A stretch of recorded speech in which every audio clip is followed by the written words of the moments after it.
Hey guys, welcome back to the Jenny Not Real Talk. We're continuing our series, The Seasons Within, and today we're stepping into part two, spring. If you join us for part one, winter, welcome back. Winter invited us to slow down, rest, and turn inward, and now the energy begins to shift. Spring is all about gentle awakening, more light, more energy, and the sense that something new is beginning. And I'm really happy to welcome back our two lovely guest speakers from part one, Janice and Helen. So wherever you are, take a breath, get comfortable, and let's begin. Hi, Janice. Helen. I hope winter treated you well and you managed to enjoy lots of festive Christmas treats. We were both going to say the same thing. It was a good break. I think it was a much needed break. But Amazing. January I'm can so feel glad. like it lasts about 3 months, right? Let's get back to the game and welcome a great 2026. What are the top changes people typically experience in their body, mind, and energy in spring? I think if I start with speaking for myself, usually January signifies, a brand new start to a new year. And I've noticed in people around me that it's actually bursts of motivation and then followed by crashes because people are still actually recovering, I think, from the slower rhythm in the winter. So people may feel restless. This is when gym signups, I think, are the maximum in the whole year. People start doing these weird diets, and there's definitely a very positive momentum of change. But then people get a bit wired but tired, because you're raring to go, but maybe your body's still waking up. From a TCM perspective, spring is actually the season of the liver. So your energy naturally wants to rise and move outwards because in the winter, it's more inward, as we talked about before. It's a slower rhythm. And also, not these few days in the UK, but generally, there are longer days in the spring, which shifts our cortisol, melatonin to kick in earlier, right? So while some people may feel quite energized, I think it can also be quite destabilizing when your body kind of sits back into this new rhythm. So basically your system is starting to wake up. It's like that first bud from a plant, but it hasn't really recalibrated. That's usually when the bud is the most fragile, right? Like it could grow into a beautiful flower, but it could also not survive that first few months. So so that I think is the main thing. And to your point, with winter in the West, where people celebrate Christmas, etc., I think we tend to eat heavier foods, and it's the end of the year. Everyone wants to reward themselves for a difficult year. Now, as we shift into January, I think it's quite natural that some of us may feel that your digestion is slow, snoozing a little bit. Maybe you will feel more bloated, heavier. Again, back from a TCM perspective, all of the richer, heavier, warming foods are great for the colder months. But then this could actually lead to what we call stagnation for the digestive system in the spring. So it's not wrong. I'm not asking people to not eat in the winter, but it's just the natural ebb and flow of the human body. Helen, what typically have you seen? How does spring affect your energy overall and your positivity? I think, given the fact that now we have more light, like, do we feel more positive in spring? I think the science supports it, and that is my experience. Although I would like to acknowledge that in the Northern Hemisphere, probably Christmas feels like it happens a bit too early. And then, as I said, January can feel like it lasts about 3 months. And we have the new year, the celebration. We're ready for renewal and for new beginnings, and nothing changes. It's still grey. It's it's still not even pretty snowing. It's just drizzle, but it's cold. And the days don't feel they are beginning to get longer already, but it takes time for our bodies to feel it. Again, I think the degree that that impacts you can depend on whether you were able to, willing and able, and intentional and able about getting out and getting what daylight you could. because vitamin D levels, in the UK, the National Health Service does actually advise that people need to be very careful to get the vitamin D from their diet, especially in the winter and autumn, and if they can't, to use a supplement. So I think what I'm seeing is I expect people ready for spring, and they're a little bit desperate for it by the time the daylight really starts to pick up. But I'd have said that I think I see a real improvement when people's serotonin levels start to pick up, because although serotonin, I think it gets called one of our natural happiness chemicals, and I don't know that the scientists would necessarily be happy with that definition, but it does seem to have quite a profound impact. And I think it helps people sleep, because while it doesn't, it actually does more to regulate wakefulness. But once we've made that shift, many of my clients seem to find it easier to sleep once they know when the day is and when the night is, rather than this perpetual gloom that we have for a period that kind of invites us to hibernate, doesn't it? To go indoors and eat turkey. And Janice, what you were saying about eating heavy food, I know that, say, in Britain, in Europe, turkey wasn't originally the bird that we ate, but it's hardly surprising that we have embraced this food from the Americas so heartily at Christmas, because it has tryptophan in it. And that's one of those chemicals that is really helpful at times of the year when we don't have enough serotonin. So that kind of brings me to my second point. How well people fare, I think, really depends on how intentional, how planned they are. You get to enjoy the benefits of spring more if you are taking care of yourself and listening to body and mind, so that you can really reap the benefits. Moving on to the next questions. How do I reset for spring without like extreme workouts or, going straight into a very tight diet routine? So Janice? I'm gonna pick up and put on my nutrition coaching hat, which I haven't worn in a long time professionally. All of those things you said, the aggressive diets, aggressive workouts, I would say just never do them. It ain't gonna work. Trust me. Like, I've had a lot of clients, and the reason they became my clients is because that's what they used to do. And clearly it didn't work, right? So they needed a new approach. But back to your question, I think spring responds best to circulation rather than restriction. So imagine if we jump into this analogy of spring is us, figuratively waking up.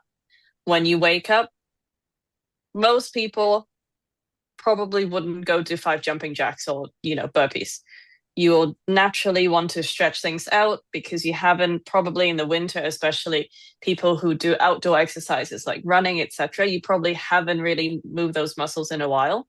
So definitely going into a very kind of heavy or hardcore exercise routine probably will lead to an injury, which, or at least discomfort, which then puts you out for a while.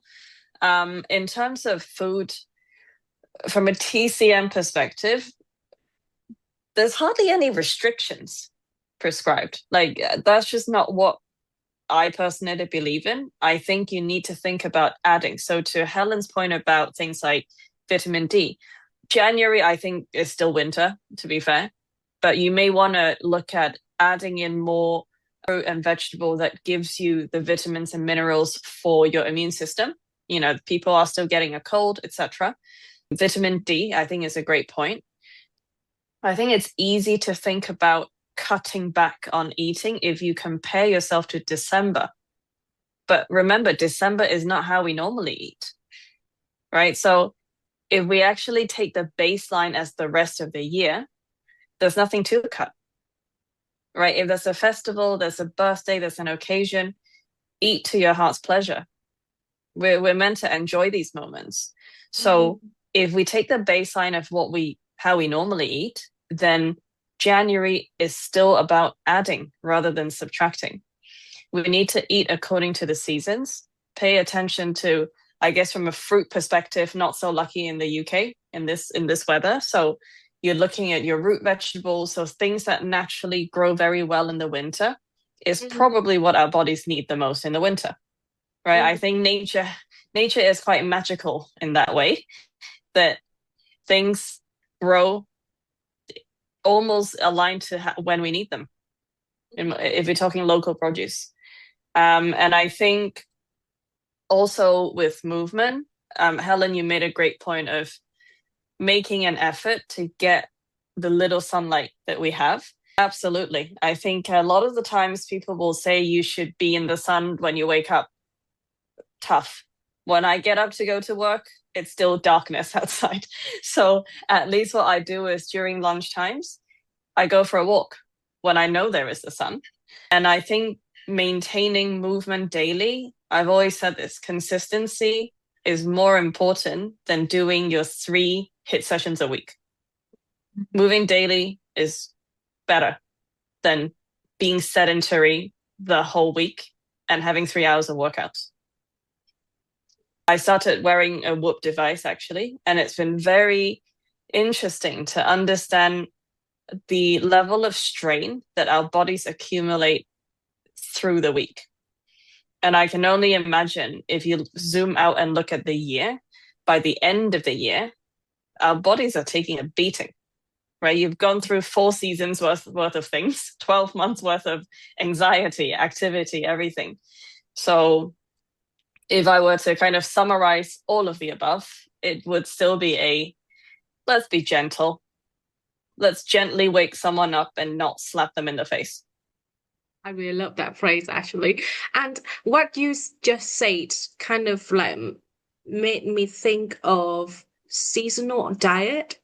What do you recommend, as an ideal diet? I know you mentioned that we can pretty much eat whatever we want, but like in spring, is there an ideal diet, food or fruits that we should have?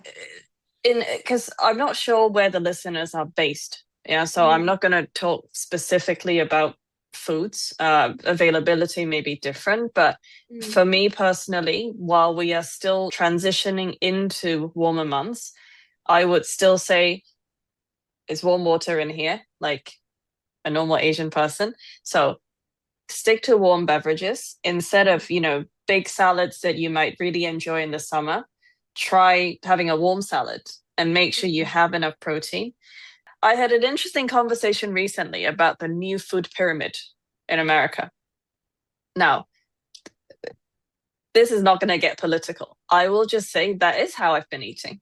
My diet is mainly protein and vegetables, and I actually keep grains and carbs quite low. And for me personally, that has worked very well for me. I feel the best on this kind of formula. I think in the spring, what's more important is I want everyone to kind of very intentionally connect and understand and listen to their bodies. With warm foods, especially around the time of the month for ladies, naturally I'm ravenous around I will eat everything in sight, and I will crave for like warm, creamy soups, stews, all of these things. And yeah, so I'm afraid I don't have an actual straight answer for this, but I really would encourage people to try listening to your body rather than listening to what that person on TikTok tells you to eat. Yeah. I think that's quite important. I really strongly agree. As you know, things have nutritionally changed for me quite drastically because I was really quite poorly the year before last. And I started off I realized it's a position of privilege that I could do this, massively reducing my ultra processed foods. And the effect on me has been really, really profound. And it led on, that was like the first stepping stone that meant for the first time in my life, I felt able to make other changes to my diet. And the biggest one has been, I realized, I don't know if the fact that I'm neurodivergent affected this more profoundly than it might for others, but I suspect even if you remove that variable, I'm not alone. I was making a lot of eating decisions based on what my brain wanted. I wanted stimulation, I wanted comfort, I wanted something to release a happy chemical because I was running out of serotonin, or I didn't have enough dopamine receptors. I was bored. And there's no, I don't mean that in a value judgment way. I needed some stimulation. And I still believe that some of brain's requests are highly valid. But on the whole, I've learned to listen from the neck down when making decisions about what to put in my body, because I kind of feel like, actually, brain, you get to make most of the executive decisions. But when it comes to nutrition, I'm going to let stomach do it, because she's kind of got this covered. She makes very different choices than you do. And no offense, but we feel better, body and mind, when she's in charge. So I would really urge people, partly from my personal experience and partly because the changes it led me to make, really similar to what you were saying, Janice, in as much as I couldn't focus on cutting things out, because I had tried that all my life and it made me sad and kind of angry and resentful. And I had to focus on things I was adding in. And over time, what happened was the things I added, I started wanting more of, and there was no room for the other things. So when you've eaten a lot of protein, there's not room for a lot of carbs. I do know people who have very whole grain, very healthy, but quite high carb diets, and that seems to suit their body. For me, especially in late perimenopause, I did not realize how much more protein I needed, how much more fiber I needed, and how hydration was profoundly affecting. People think that their bodies are not serving them because of what they're eating or not eating, and a lot of the time it's actually you just need some water. First of all, just have a drink. This sounds like a supermodel from the 90s. Just drink plenty of water. Or herbal tea. Like you said, Janice, I completely agree with Janice. If you do not fancy a cold glass of water, then maybe listen to your body. Maybe it would rather have a nice cup of herbal tea. And that's what I would urge people to do, is listen to the right part of your body. After a really hard day, brain would probably like to say that you'd like a whole bar of chocolate and some fizzy drinks in front of the TV. And I'm not going to judge you if you do that. It's entirely valid. Like, if it's a really bad day, I completely get it. And it's also possible to take a minute and find out if actually what you'd like is to really have a nice rehydrate, to eat something that feels like a reward because it's got actual vitamins in it that will actually make you feel better, and that maybe what you are is tired. And even though you're a bit cross that the day is over and you haven't had very much of it for yourself, in the long run, you might feel better if you just went to bed. Love that, Helen. Yeah, I used to say this one thing to my clients, and they would always first be like, oh, come on. And then they were like, oh, God damn it, you're right. So I used to tell them, if you're hungry, you're probably thirsty. And actually, I find that to be quite true. Because, see, our body, in a way, amazing as it is also quite mechanical. I think, Helen, sometimes people's stomachs, that other brain, just feels a bit bored. It's like snacky.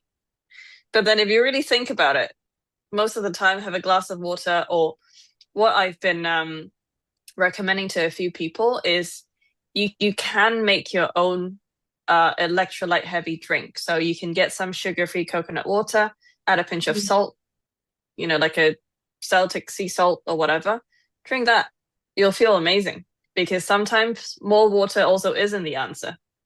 You might be, because I keep hearing people being very concerned about, the level of sodium in my food, etc., etc. And again, it's this idea of subtracting that sometimes can backfire, because guess what? Your body does need a level of salt for everything else to function, just like how calcium and vitamin D work together, right? All of these things. So I think generally the idea is stop. And I cannot agree more, Helen. Once you've eaten what you should be eating, I promise you will not be snacky. It's impossible. I find it hard to eat as much protein as I want to, because it's a lot of food. It's actually a lot of food. And also, I think my last note on like listening to your body, it's taken me a long time to teach this. Right, to listen to the rest, of my body. In the past, there was a time where I was doing 6 workouts a week. That didn't matter what time of the day. I just had to do it. Now, so I was telling Thao before we started recording, this week and last week, I've had 2 7-hour workshops per week. Did I feel like working out afterwards? No. Did I go? No. Because I knew, and this is backed up by my Whoop device, not sponsored, my body will not do well if I pushed it any harder.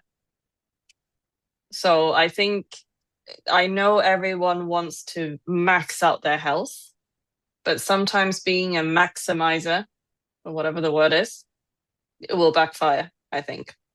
Reflection and self-compassion, you'll usually arrive at a place where you think, well, actually, I would like to go for a little walk while the sun's out. Or actually, it is raining, but I could have a nice hot shower when I get back. Maybe I'll go for a little run. As opposed to, I've got to go down the gym. I've got to do a workout every day this week, even if I don't feel very well, and then crashing. Especially for women, right? When, the period days, and that's going to be quite tricky when you force yourself to do something. Like, for example, to go for workouts and then you feel miserable after that. So interestingly, actually, the first 2 days of your period, your hormones go in the way where you can lift heavier. It's because your hormones are lower.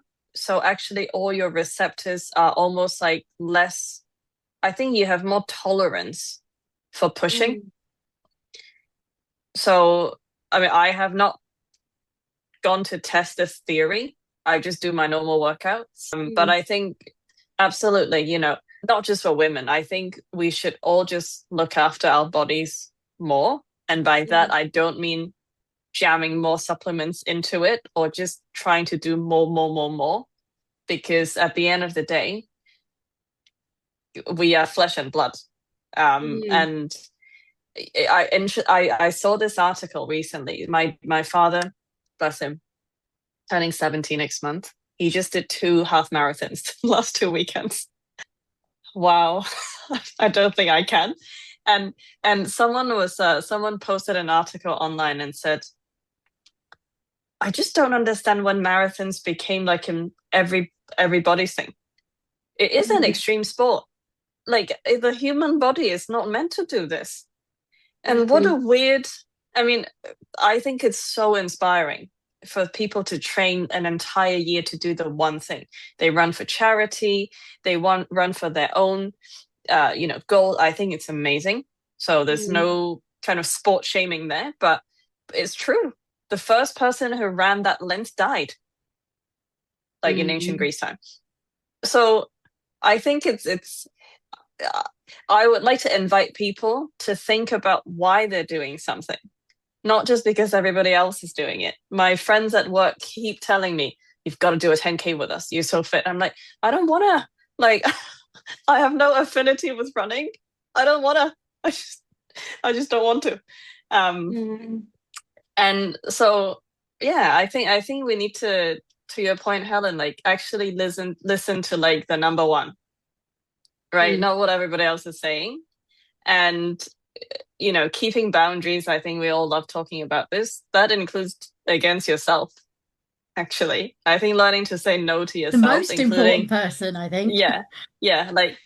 Like, no, just because you have 5 minutes before bed, don't go hoover the flat.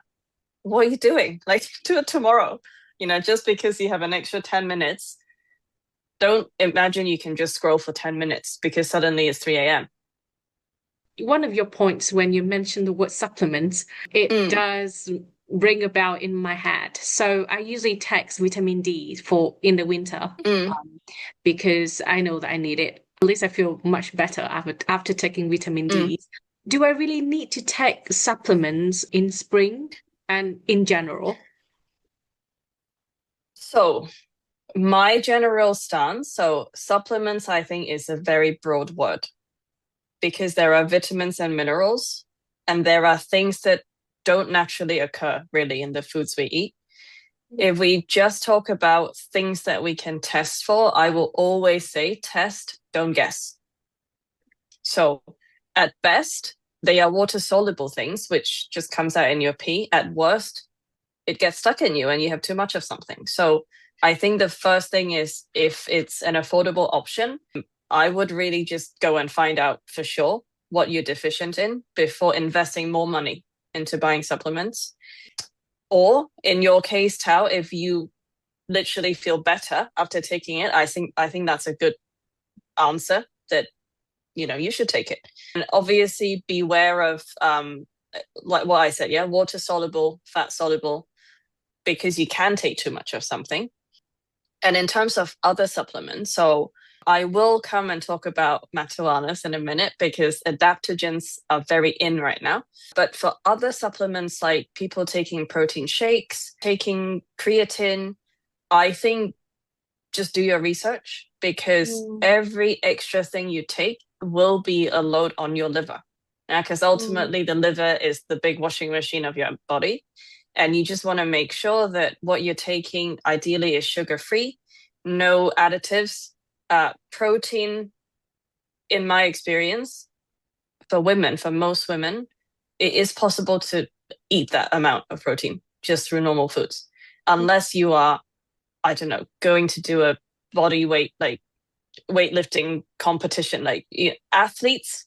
I won't talk about athletes. None of us are athletes here. So similar, I think, to my answer about the diet. Don't follow what someone else is saying, because your body will be different. I personally, and Thao, this, every year I do an 8-week carb cut. Will I tell everyone else to do it? No. Because I know my body, I know what I'm doing, and I know what effect I want, but I would never force it on someone. With adaptogens, if I can lightly touch on, with adaptogens right now, there's a very, very big wave of all of these mushrooms, right? So they each have their own benefits.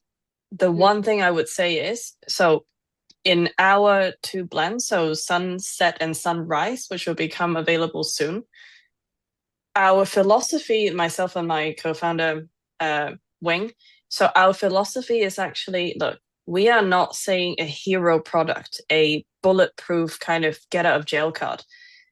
You can't go binge drinking for a night and take a lion's mane pill and then you're fine. That's not how this works, which is why we have combined TCM ingredients that work together to kind of improve things in your body as a whole profile.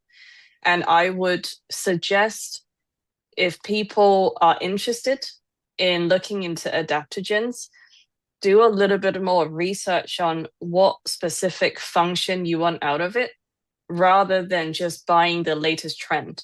Because on things like coffee and actually matcha, from a TCM perspective, is not suitable for everyone. Matcha is an extremely cooling substance for the body. So a lot of women, when you are going through your period, you don't need cooling, you need warmth.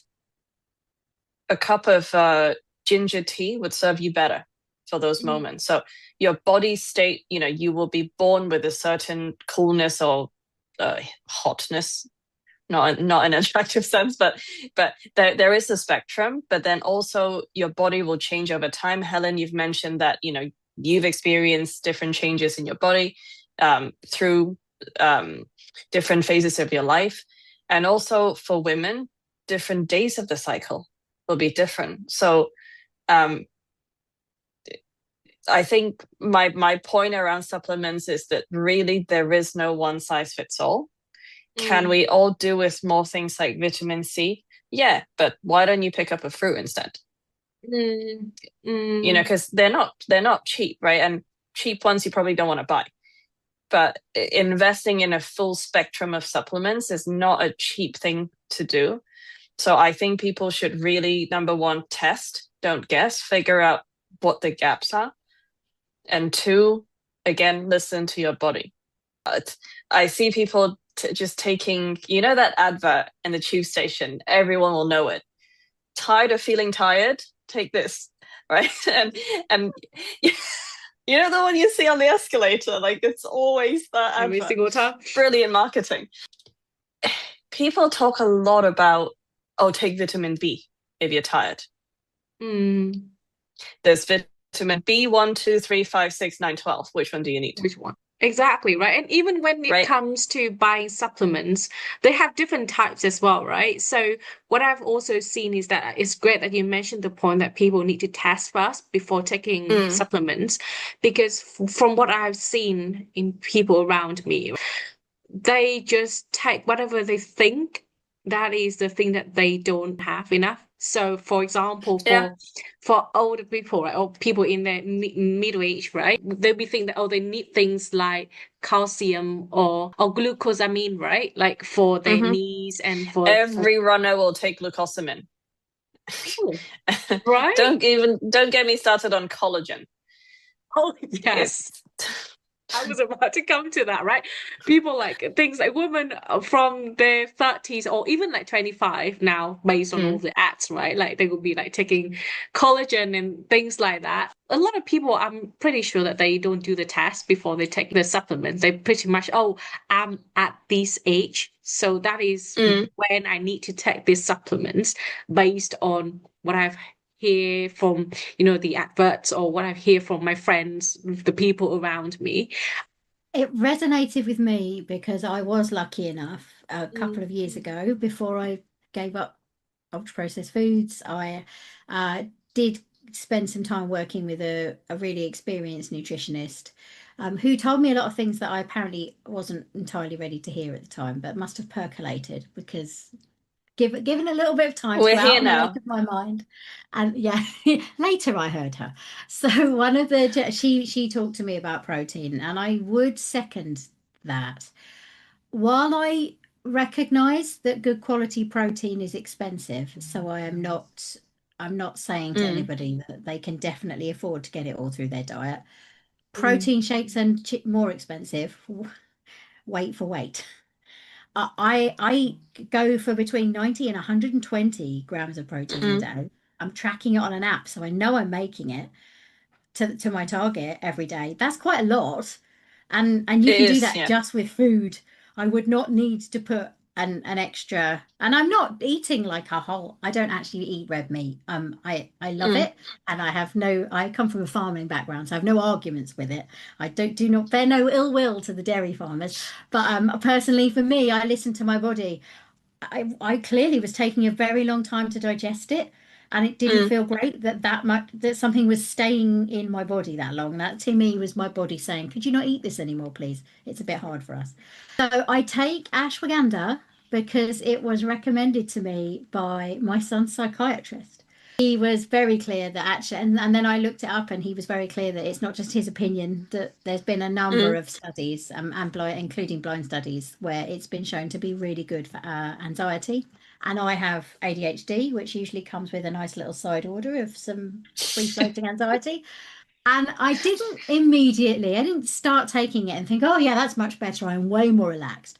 But what did happen is when I was consistent, because that's the other thing, buying it, being really enthusiastic about it for about 3 weeks and then Mm. leaving it in the cupboard till it loses potency, not desperately effective. Having it every day for about 6 months in my coffee, I thought, hang on a minute, I think I'm more aware. Oh, you're anxious. I found myself going, oh, have you got free floating anxiety? With a kind of chuckle. So rather than listening to Mm. the anxiety, I was going, oh, there you are. Not today. And so I can't say that ashwagandha made it go away, but did it make it all feel less serious and a bit more like silly old anxiety? Yes, which is really helpful. I would probably, unless I have to, never stop taking it now. But I do really follow recommended daily guidelines on how much to take, because anything potent that you put in you, like Janice said, has got to be then cleansed and removed and dealt with, the aspects of it your body doesn't want, by your liver and your kidneys. And I also take mucuna because it was recommended to me by a client who had been diagnosed with ADHD a long time ago and had been taking it since long before it was trendy. And I think I have it with my morning coffee. And again, it was not immediate, but I didn't take it in the summer thinking, oh, I'm in a great place, and oh, I'm getting loads of sunshine, and I'm not at work as much, and I'm getting loads of exercise and loads of serotonin. It's all going to be good. And then I started to notice a difference. And even though it works for me, I do not get tempted to take 2 or 3 because I don't think it'll work 2 or 3 times better. I think it might put my body under strain, and too much of a good thing. Janice, tell us more about sunrise. So it's very exciting. So at the point of recording now, we've just been told the production of our sunrise blend is also done. So we'll probably start, we'll open for pre-sales quite soon. So watch the space, and Thao, I'll send you the details. So a couple months ago, we launched our sunset blend. Yeah, so I can give a full picture of this. We came up with the sunset blend first because it is a blend that has no melatonin. So this is not a, again, gun to your head, go to sleep kind of message. We wanted to really bring, so both myself and Wayne, my co-founder and friend, we're both from Hong Kong originally. And tea is just a massive thing in our culture. So tea, apart from just being a nice drink to have, symbolizes a lot of things. It's very ritualistic. So you may have seen in movies, right? When there's a Chinese wedding, tea is presented from the newlyweds to their parents-in-law. At banquets or whatever, there's a specific order with which you need to pour your tea, etc. So for us, tea is one of those things that we just find it a very nice ritual that we can maybe use it to introduce different chapters of the day. So with Sunset Blend, all of the ingredients inside, so we did throw in some magnesium glycinate and L-glycine for good luck. It's meant for calming, yeah, because I think, as I mentioned, maybe in the last podcast or this one, everyone is overstimulated from the minute I wake up. So good thing is I don't need an alarm to wake up anymore. So at least I don't have that horrible alarm sound to scare me awake. But then you go put the kettle on, there's a sound. You go to your induction hob, there's a sound. Then your phone notifications start coming in because the do not disturb hour has finished. And then you step out the door, there's traffic, there's people, right? The train's coming, the train's leaving. So I think what we're trying to say is we may not be able to cut out all the stimulation during the day, but let this be a cue for your body to say, you're safe now.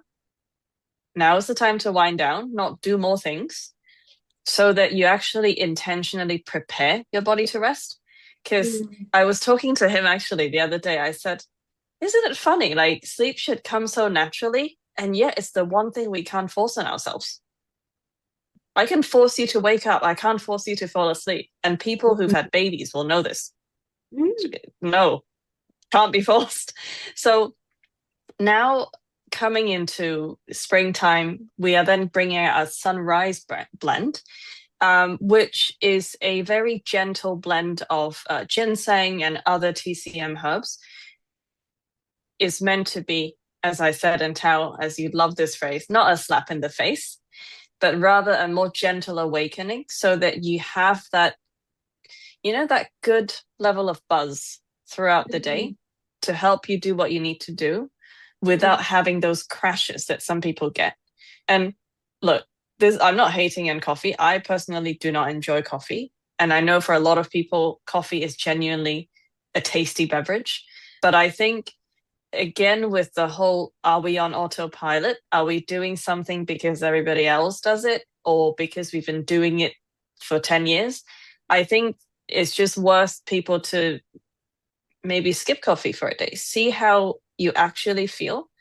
You can go back to it, right? There's no shame in drinking coffee. But what I never like hearing is when people say, oh, I haven't had my coffee yet, that's why I'm not working. That should tell you that something's not right. Because you're not... One of the biggest indicators that I had ADHD, Janice. She's basically my medicine. I've given her a gender. Coffee is a woman to me, apparently. I think, everyone's free to drink whatever they want, but I think it's often quite useful to regularly take stock of Are you drinking it because you just do it every day? Or do you actually have a need? And the same goes for what you eat, what exercise you do, because our bodies change, right? If suddenly today I quit my corporate job, maybe my energy output is a completely different pattern. Maybe I wake up later or earlier. I don't know. Maybe I start working out in the day. Then logically, so should my lifestyle. Last thing I would say about the two blends is sunrise, we actually went for a very interesting blueberry flavor. And Helen, Why you'll is be that? interested to hear that. So, because everything is orange. Like, honestly, everything on the market is orange flavored. And we're like, why? Like, I'd rather eat an orange. So, when we had a tasting session back in April last year, one of the ladies who came, she actually said, this might actually work because anything that I've had that was citrus before interacted with my ADHD medicine. This might not. This might actually be better. So we haven't done kind of, large scale testing of this theory yet, but I just thought it would be interesting to see if we hear the same feedback again. I love blueberries. You can't go wrong with that. You mentioned ginseng as well. Like, what is the reason for, the ingredients that you put in sunrise? Why ginseng? Is that it's just because it's good for your health, or is there any other reason? So I can read you what we have now because I've got it on my phone. So we've got the blueberry fruit powder. We've got a kind of mushroom called Agaricus blase mushroom. It's not blase. We've got goji berries full of antioxidants. We've got cordyceps, another type of mushroom, lion's mane. We've got L-theanine extracted from green tea. We've got American ginseng. We've got jujube. So all of these things actually work together in a way that, imagine your body is a furnace, right? This is like a very gentle, adding some kindling gently rather than putting gasoline on it. So all of these herbs are, and we had a Chinese doctor kind of formulate this for us. Traditional Chinese herbs are not like Western chemicals. It is not a magic pill. So whenever I feel a little bit under the weather, depending on, I know enough to self-diagnose, things that I take will not take away that sore throat immediately. It's not a Strepsil. It's not a sore throat spray. But what it does, the whole idea is trying to fix something deeper inside so that all of your organs are happy. Because usually when one thing's wrong, like let's say you've got a sore throat or you've got a runny nose or, that kind of yellow-green stuff that comes out of your nose, usually it's because something else is going wrong. So it's all about balance. So in the same way, both of our blends, we came with a very balanced approach of let's not just use one hero ingredient and throw in whatever in there. Every ingredient has its purpose in this ecosystem, actually. So that's just our philosophy, right? That everything has a purpose rather than putting fillers in, just for the sake of it, put collagen in, put sugar in to make it sweeter. No, we just decided not even stevia. I've got a thing about sugar and tea, and I think I might be a little bit unusual as an English person. So first off, my husband's family are originally from Sri Lanka, where they don't add loads of sugar to their tea. Sugar and milk is not like an automatic given, like I know it is in some tea drinking cultures. So he takes tea very seriously. It's kind of a thing that has been handed down from his dad, his late father, and not just Ceylon tea. He is. I had a friend. He and I had a friend who was originally from Hong Kong, and she introduced us to Chinese tea, and different types of green tea. Before, I think probably before it got trendy over here. So when more teas came on the market, we were very excited. But one of the things he does in the morning, one of the ways he shows love, is he gets up and makes a pot of tea, which nearly always involves ginseng. Mm-hmm. Because while I absolutely love to have a cup of coffee later, I do not like, as you've described it, that slap in the face. That's just not how it doesn't work for me to start my day. For me, that feels like then I'm in panic mode. I have Mm-hmm. to have a You're in nice, fight or flight big, immediately. Yeah. absolutely nice big cup of warm, soothing hydration first. And ginseng is Mm. definitely one of the things that it goes in the morning blend. So that sunrise blend tea sounds absolutely gorgeous. We need to try it. We're looking forward to trying it. Let us know when it's ready to go, Janice. Well, I've got loads of sunset blend now here in my room. So We have our Festival of Light. Mm. It's meant to be a feast time. We're meant to just embrace it.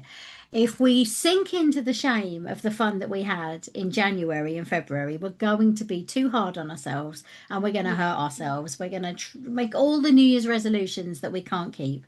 And as we mm, know, Cal, from our coaching training, there's a New Year's resolution made out of shame is nothing like setting a realistic goal and then exploring the hurdles and making a plan to move towards the goal and then deciding how you're going to be accountable and following it through. Yeah, The two absolutely. things sound really similar on paper. I'm going to set a goal and I'm going to make a New Year's resolution. And in practice, they are two very different animals. mm. And one of them will leave you in a ditch covered in mud and sad. And one of them will carry you off into the beautiful sunset across the hills behind Thao. I did have one more tip that is related to list making, actually, because I was reflecting that as spring arrives, we feel like we should immediately be completely motivated. The days are getting longer, the sun's coming out. I'm meant to feel better now. And actually, I think there can be a bit of a lag before our productivity and our brain catches up and really feels ready to hit its stride. And I've noticed across the piece that making lists and getting stuff done can be very motivating, right? The feeling that we're making progress, that we're getting through it. I've also noticed that, especially for some people, it's a good idea not to make the list until you've done the first three things you want to put on it, because actually just the list is quite daunting, off-putting if you have a high autonomy drive or demand avoidance, as some people call it. I prefer high autonomy Mm. drive. The list is a bit of a bitch. It's like it's staring at you and telling you what to do, and you don't want to be told what to do. You want to feel your way. And I find that if I've done the first two or three things on my list before I write it and can immediately tick them off, I feel like I'm the mistress of the list and not the other way around. And I've Mm. tried this strategy with other clients and then did a bit of research because it was working so well. Because my clients were going, I feel really stupid, right? But when I put the tick there, you're right, I do feel better. So I So, actually looked it up and you you do know, get a little dopamine kick just from ticking. so I heard this thing on a podcast, yeah. I don't remember who from, so unfortunately I can't give credit, but it is from a podcast. They said, how about instead of to-do lists, we call them ta-da lists. Oh, I was I'm like, this is stealing that now. brilliant. If you remember who it was, I Fantastic. will credit them. But that's brilliant. I can't address the rest of the list until I can go first three done. Ta-da! I love everything that you guys have just said. What are the top three pieces of advice for taking care of, our own and our loved ones' wellness in spring that you guys could recommend to our audience? So number one, I think we've all covered this. Just respect that people have different energy levels, even yourself, from day to Mm. day. I think it was last time when we talked about winter, I made a statement that like I don't care what the weather is, I still feel amazing. And I think I'm in the minority. I don't really have a problem with the lack of light. I'm just constantly like happy. But knowing people around me are not like this, then you can't make an assumption, right? That just because you're ready to attack life, everybody else needs to. So I think, throughout all the seasons anyway, the right question is not what should we do next, is what feels supportive right now. maybe, or what do you feel like doing, and be okay to not do the same things. And even I think if we look within ourselves, don't assume more energy means do more. I think this is a really weird thing that we all seem to have is, oh, I slept an extra hour, which means I can stay up an extra hour tonight. It's not a zero-sum game, in my opinion. So sometimes maybe you have more energy and you may not be physically doing something, but maybe your body needs the energy to do some repairing, growing. And then my second tip would be just very conscious and make adaptations to any hormonal and even life stage changes, because springtime doesn't actually create problems. If you think about how people usually get ill around winter, people get different kinds of ill in the summer, whatever. Spring, almost like as the snow, fictitious snow right now, melts, it reveals the problems sometimes. Because you've been stressed, tired, overworking the entire year up until Christmas, and then suddenly you're in like everything's a free game, complete indulgence. Then this is like the morning after when you wake up and the hangover hits you. Sometimes spring can be like that. I think it reveals all the imbalances that were already there from the year before. So definitely try your best to have gentle movements regularly, regular meals. I always advise against people skipping breakfast, actually. You don't have to have a big, super big breakfast, but imagine your body hasn't eaten for all those hours. It's going to be hungry. And yeah, pay attention to your emotions. I think most women who are listening to this probably know what I mean. And just in that 28 to 35 day period, you could feel very different depending on the day. And I think last time I must have said this already. I chose to life hack this. So there's a few days before my period where I am the absolute ruthless decision maker. That's when I clear out things. That's when I decide I'm going to throw this away, donate this. Never going to use it. If I need to make a complaint or tell someone off, I will save it for those few days. Yeah. Because I still have those, even though things have changed a bit for me. Those few days when I am really quite ferocious. Yeah. I just like, right, well, if somebody needs to get it, might as well do it now. Yeah, I think it's actually a power, right? If you actually understand your own body and the fluctuations, you don't have to be the victim of them. They can be your advantage, actually. And then the last one I would say is there's a brilliant book actually called The Atomic Habit. I think it's very well known.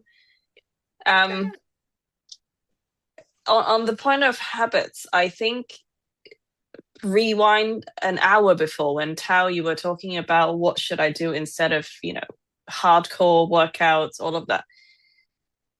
Think the tiniest little bit of habits first. So, for example, if you can consistently do a full body stretch when you get up in the morning for 2 weeks, think small and build it up rather than let me sign up to do the Ironman. And now I have 3 months to train for it. For some people, it may work. I think for most, it doesn't. And one thing that I want to really, really urge everyone listening to do, and I promise you, you will feel all weird and like restless to start with, and then you get used to it, and then you think, why haven't I done this before? It's very simple.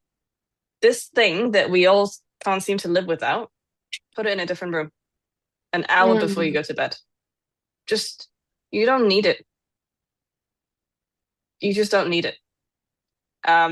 I started doing this like from 9 o'clock, basically. It's in this room, like my study, rather than the bedroom. There's been no emergencies. Like if there is, I will hear it because, I've got certain people who can get through my do not disturb. But then you realize like, oh, I'm no longer scrolling and suddenly panic it's 3 a.m. because it's not possible anymore. And instead, have a bath, take a shower, read, just lie there, stare at the ceiling. I don't really care what you do in that time. But it's such a simple human psychology thing, out of sight, out of mind. Then you will stop doing that thing where you wake up in the middle of the night, look at what time it is, think, oh shit, I'm awake and it's 3. Now you're anxious and you can't go back to sleep. Or you get up and the first thing you see, oh shit, my boss just emailed me 5 things to do today and it's 7. Like, why put yourself through this? This is not helpful for us. So if there's one actionable thing I want everyone to really consider doing, is simply just putting your phone away. I promise you, the world will still be there. The phone will still be there when you wake up in the morning. It's very hard to do for a lot of people, I think. But once you can do it, I've heard lots of positive feedback when you can control your screening time, etc. Helen, is there anything else that you would like to add to what Janice just shared? Just one thing. If spring feels like a time when you want to make changes and take action, but you're not sure how, or you've had springs feel like this before and they haven't resulted in the long-term change you were looking for, don't keep hesitating getting help. Whatever kind of professional help that is, people who train to be professional helpers, coaches, therapists, doctors, that they literally are waiting to do their job for you. We don't have to work everything. We're communal animals. We're meant to live in groups together. Find someone who can give you that help, because asking for help is strength. It's not weakness. It's wisdom. It's not failure. Love that. Thank you so much, Helen and Janice, for your tips and everything you share with us today. To our audience, thank you so much for watching this episode. I'll make sure that we have the sunrise and sunset information for you guys. For those who based in the UK, right, Janice? For the time being. This has been the Journey Not Real Talk. See you next time.